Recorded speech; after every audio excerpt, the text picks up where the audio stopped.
Bien, jóvenes, no se olviden, ¿qué tema estamos? Posiciones ético-filosóficas del kantianismo al utilitarismo. Hemos visto el utilitarismo porque es mucho más sencillo en una primera instancia que comprender la postura de Kant. Vamos a ir complementando con lo que usted ya vio. Decíamos que Immanuel Kant, bueno, primeramente es uno de los grandes filósofos de toda la historia. Este pensador se centró en dos ámbitos fundamentales: la ética, en su texto sobre la crítica de la razón práctica, y el ámbito que tiene que ver propiamente con la ciencia, en su crítica de la razón pura. El proyecto kantiano se inscribe dentro de las éticas así llamadas deontológicas y persigue establecer una base racional. ¿Qué dice Kant? No es el placer, no es el alcanzar la felicidad lo que le hace al ser humano, sino que ser racional, la racionalidad, la capacidad de discernir entre uno u otra idea, entre una u otra realidad, entre uno u otro punto de vista. Realmente Kant dice, bueno, lo que esencialmente le hace al ser humano es ser racional. Y planteaba que la moral es una ciencia que enseña no cómo hemos de ser felices, sino cómo hemos de ser dignos de la felicidad. Y decíamos directamente que es la posibilidad de alcanzar la felicidad. ¿En cuanto a qué? ¿Y por qué dice la moral es una ciencia? ¿Cuáles son los parámetros de la ciencia? Que debe ser ordenada, que debe seguir un mismo método, que debe ser coherente, con sentido, racional. La moral entonces no se delimita por cuestiones de placer, que a mí me guste o no, sino que son elementos que deben darse necesariamente. Y no es el objetivo llegar a ser felices, sino que cada una de mis acciones se conformen en cuanto a esta dignidad hacia la felicidad.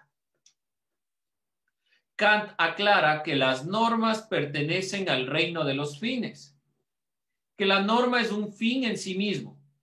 Por eso son racionales y comunitarias. No quiere decir que la finalidad sea la felicidad. No, la finalidad es propiamente, dentro de esta consideración, la normativa, lo racional.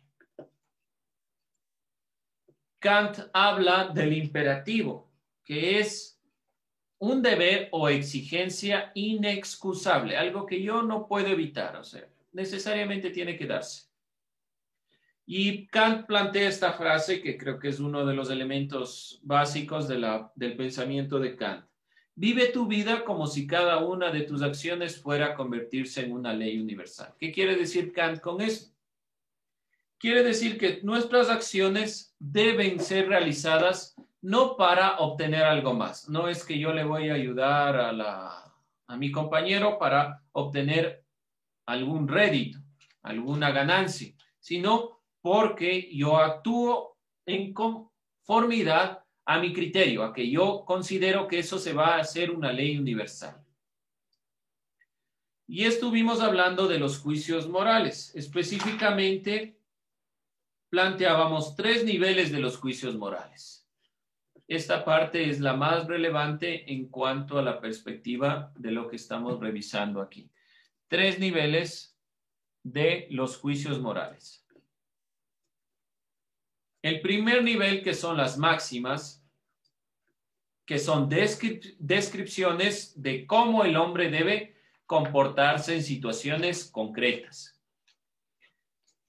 Ejemplo, en una situación de tensión, no tomar decisiones es una frase que puede ser válida para unos, pero para otros no.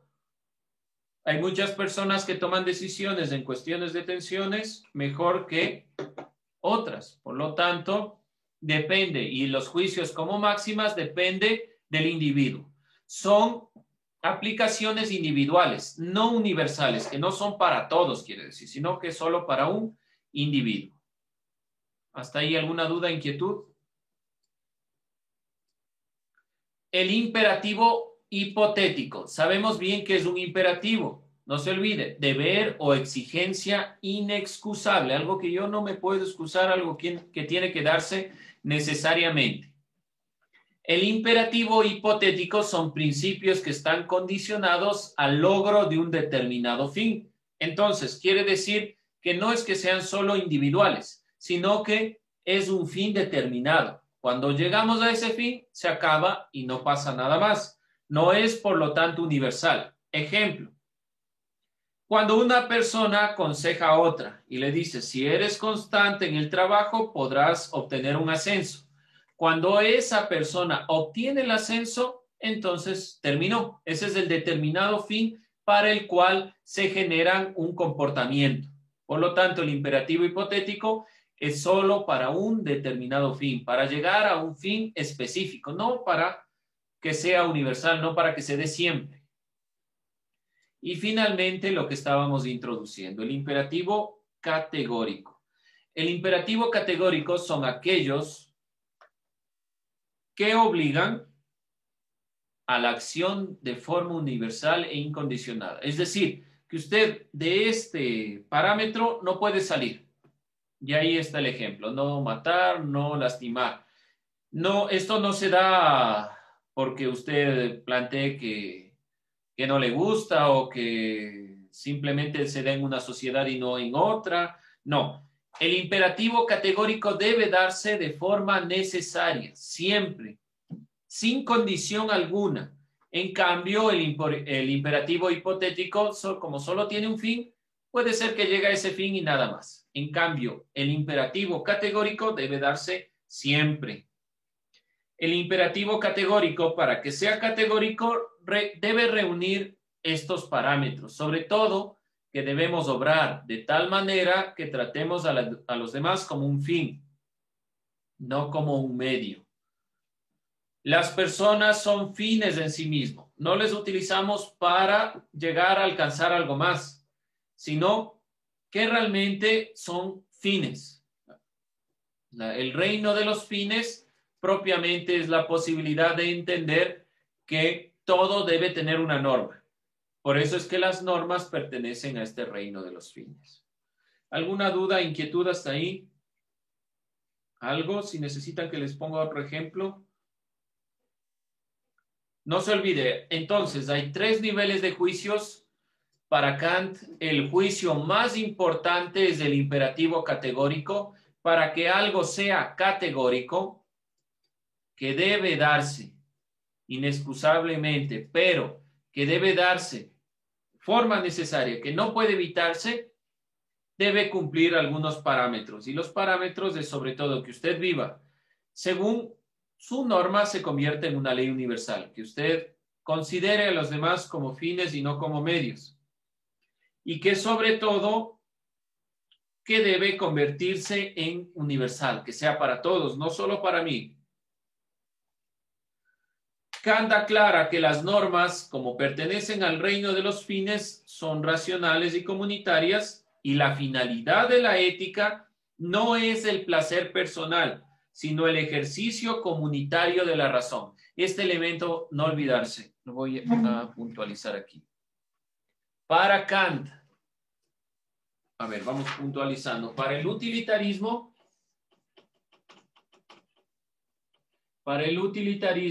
realmente la finalidad de la ética, el fin de la ética es alcanzar la felicidad.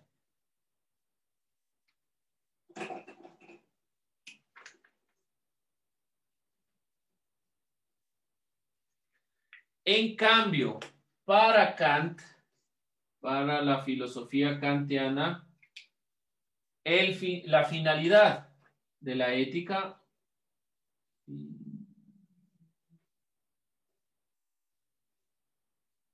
es propiamente el ejercicio comunitario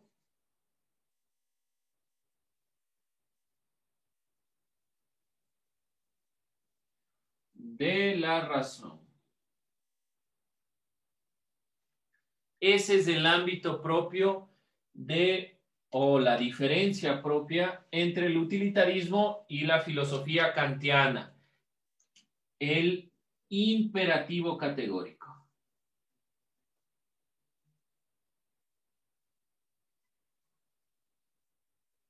lo que intenta es que se genere un ejercicio comunitario de la razón, es decir, que todos podamos alcanzar parámetros, normas, están dentro del reino de los fines, para que se dé realmente una relación, una conformación de la sociedad estable. Si nos guiamos solo por la felicidad, puede caerse en el criterio del fin justifica los medios. ¿Por qué? Porque yo quiero ser feliz, entonces para alcanzar la felicidad puedo oprimir a los demás. Kant dice, no, las personas no son medios, son fines. Puedo caer en el criterio también de que el placer es lo único que puede llevar, entonces la norma no la debo obedecer porque a mí no me hace ningún bien. No dice Kant, la norma pertenece al reino de los fines. Como pertenece al reino de los fines, debe darse de forma imperativa. ¿Sí? En ese momento debe darse, debe hacerse. Y debe ser categórica, porque no se puede evitar, no se debe evitar. ¿Dudas, preguntas, inquietudes? ¿Crisis? ¿No? ¿Todo claro? Bien, vamos entonces con la siguiente temática. En cuanto a la ética, existen varias corrientes que van generando criterios. Hemos visto dos, el utilitarismo y la perspectiva kantiana.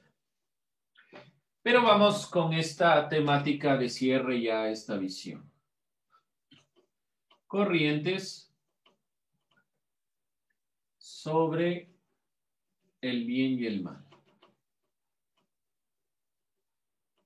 Como ustedes pueden ver, Kant y los utilitaristas como Jeremy Bentham y John Stuart Mill plantean principalmente cuál es el camino para guiarnos por el bien y cuál el que hay que evitar. La ética, como es una disciplina de la filosofía que construye desde distintas perspectivas, lo que hace que exista un modelo para analizar y resolver problemas de la vida cotidiana, existen varias formas. La ética es un ámbito de la filosofía que estudia propiamente el comportamiento de la vida en la sociedad, de cómo se comporta el ser humano. Por lo tanto, se van generando diferentes posturas. No existe una sola. Vamos a iniciar con esta primera consideración, la teoría cognitivista. ¿Qué plantea la teoría cognitivista? Plantea que la ética debe justificarse racionalmente y debe ser la justificación racional de las acciones humanas. Entonces, realmente la ética debe justificar racionalmente. ¿Qué cosa? Obviamente el comportamiento, dice humano, las acciones humanas.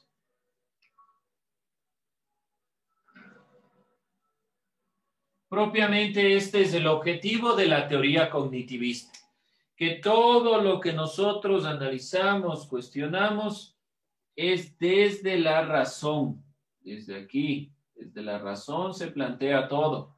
Debe ser todo racional. Las explicaciones no pueden ser de otro tipo.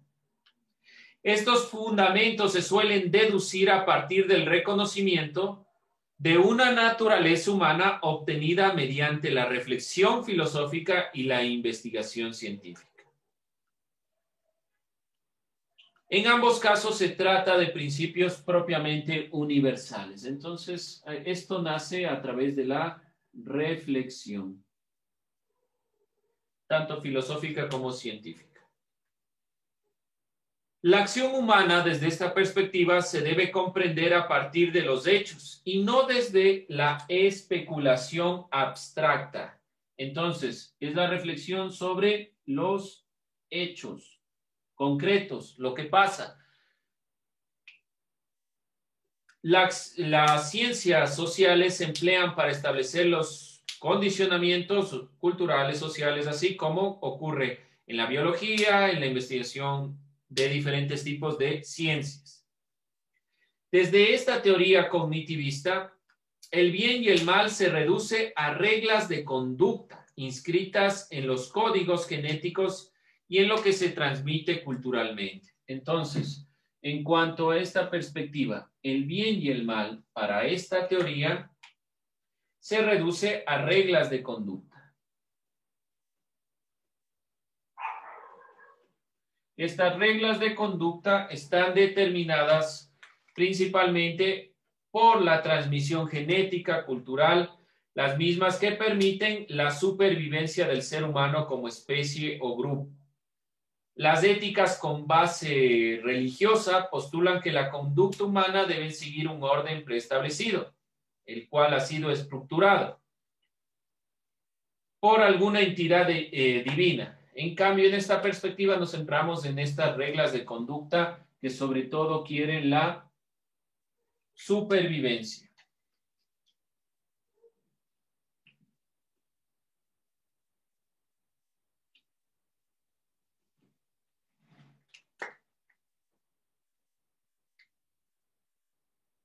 Por lo tanto, ¿qué va a ser lo bueno aquí? Todo aquello que priorice la vida del ser humano, que el ser humano perpetúe su especie, que no se destruya, que no muera. Entonces, cada una de las acciones que nosotros cometemos, si están dentro de este parámetro y propiamente son racionales porque permiten que la humanidad prevalezca, entonces hablamos de una teoría cognitivista. ¿Alguna duda con la teoría cognitivista? La ética justifica racionalmente las acciones humanas. Se basa en la reflexión, pero sobre todo de los hechos, no de consideraciones abstractas, no es sobre temas de valores ni nada por el estilo, es hecho concreto. Como son hechos, entonces las reglas de conducta sobre lo que es bueno y malo están determinados por la supervivencia. ¿Qué va a ser lo bueno? Todo lo que priorice la vida. ¿Qué va a ser lo malo? Todo lo que la destruya. ¿Alguna duda, inquietud? ¿Preguntas, dudas, inquietudes? Bien, vamos con la siguiente teoría. Además de la teoría cognitivista, se plantean dos éticas más en cuanto a dos teorías. La ética normativa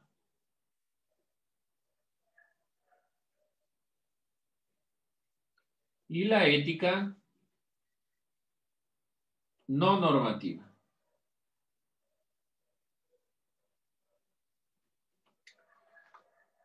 La ética normativa apela a la naturaleza de la acción moral, con la idea de que la acción buena es la que más se acerca a la esencia del ser humano.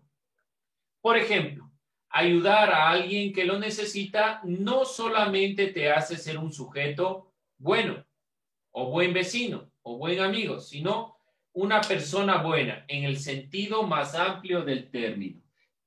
Es decir, que la ética normativa, primero, apela a la naturaleza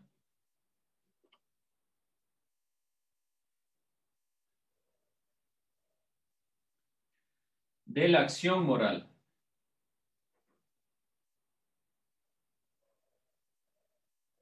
Por lo tanto, si yo actúo de una forma que es éticamente buena, no será solo mi accionar bueno, sino yo me consideraré bueno. Para la acción moral, para que ésta sea buena, debe partir de la libertad del ser humano y además requiere considerar que algo es bueno no depende de las convenciones sociales, sino de un atributo netamente universal. Parte, por lo tanto, entonces, de la libertad del ser humano.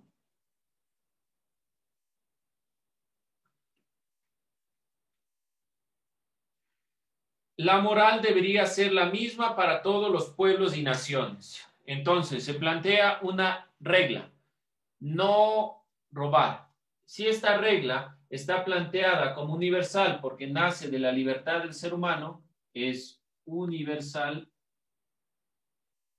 No depende del relativismo, no es que para un grupo sí, para otro grupo no. Como apela a la naturaleza de la acción, si yo no cometo esta falta o si me guío bajo este parámetro, entonces puedo decir que es bueno. Lo malo es propiamente la omisión de los criterios universales. ¿Qué pasa con la ética no normativa? No plantea un relativismo moral, ni un subjetivismo, sino que señala que la ética puede efectivamente prescribir normas obligatorias para los individuos, pero que éstas son válidas únicamente para el sujeto que las acepta. Entonces, pueden darse normas, reglas, pero depende de quién acepte o no esas reglas para una situación histórica o social. Entonces, depende del sujeto.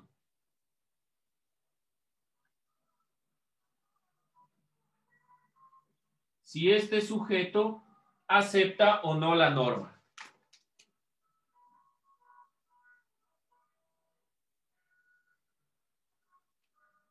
¿Qué pasa en la ética normativa? Hay normas y reglas, nuevamente hay normas y reglas, como apelan a la naturaleza de la acción en sí misma, entonces consideramos que deben ser universales, para todos por igual.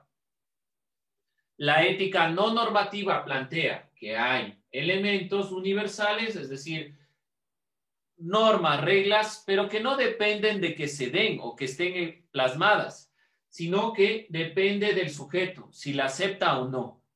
Esa es la diferencia.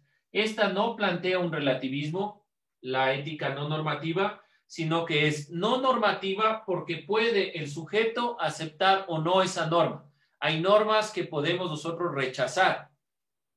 Eso es lo que está diciendo. La ética no puede ser tan restrictiva solo a la norma, sino que esa norma puede aceptarse o no. ¿Alguna duda, inquietud aquí?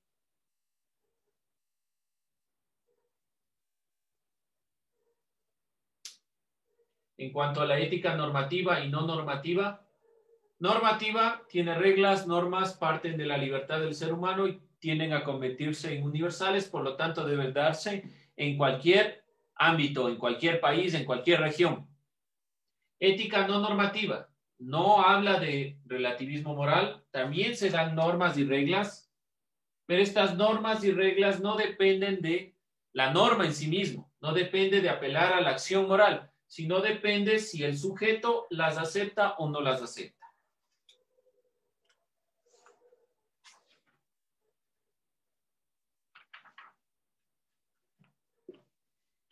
Y vamos cerrando esta perspectiva con las éticas intencionales y no intencionales.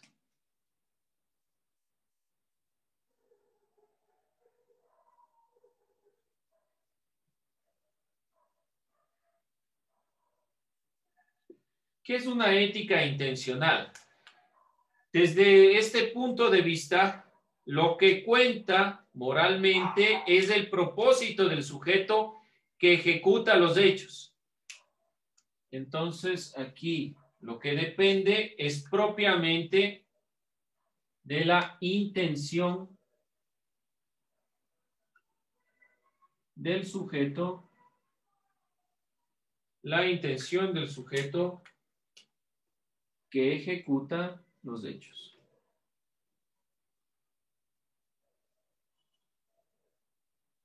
Es decir, de aquel que actúa. ¿Qué pasa con las éticas no intencionales? En las éticas no intencionales pone acento en la acción y sus efectos. Por tanto, aquí pone énfasis o atención o acento, mejor dicho, pone énfasis o acento en la acción.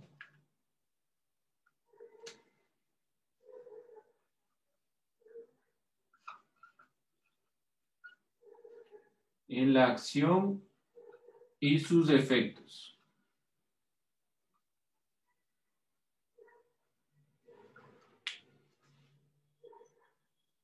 Lo que quiere decir que para la ética intencional, lo importante es la conciencia de la persona. Es decir, la recta pretensión al llevar a cabo la acción. Aquí lo que importa es la conciencia de este sujeto. Si tiene o no conciencia de lo que está haciendo. Aquí lo que importa la conciencia de este sujeto. Entonces, si este sujeto lleva a cabo las acciones de forma reflexiva, decimos que es bueno. En cambio, en las éticas no intencionales, lo que interesa es el acto, no si esa persona tiene conciencia o no de lo que está haciendo, sino lo que hizo. Un estudiante, por ejemplo, quiere ser el mejor de la clase. Para eso se esfuerza y estudia con responsabilidad. Sin embargo, corre el riesgo de ser egoísta al no querer ayudar a los compañeros, con dificultades, de tal modo que el estudio se convierte ya no en estudio, sino en competencia. Este puede ser el problema propio de esta intención o de la ética intencional, donde lo que importa es lo que yo creo como sujeto. Si yo quiero ser el mejor de la clase, estudio, preocupo, pero no me interesa el resto porque es mi propia conciencia. Por su lado, en cambio, la ética no intencional tiene dificultades para integrar la conciencia del sujeto. Por ejemplo, cuando una empresa regala un paquete promocional a una familia que puede ir de esta manera de vacaciones. Supuestamente es muy bonito todo, pero en realidad se trata de una estrategia que termina beneficiando económicamente a la empresa. Por lo tanto, lo que le interesa es la acción. Entonces, en la acción, yo digo, bueno, le regalaron a usted un pasaje, la empresa se preocupa por usted y por su familia. Cuando de fondo no existe conciencia. Como no existe conciencia, se puede caer en esta perspectiva de que los intereses no eran los que veíamos al principio, sino que existen intereses ocultos. Esta es la contraposición, la idea contraria que existe aquí. La una no integra las acciones en sí mismas, como veíamos, puede haber otros efectos que generen el pensar solo en mí mismo, y aquí puede haber efectos si no integro la conciencia de lo que estoy haciendo. Esas son las corrientes sobre el bien y el mal, adicionalmente a las corrientes que ya hemos visto, que es el utilitarismo y también la postura kantiana. Bien, con eso cerramos esta clase.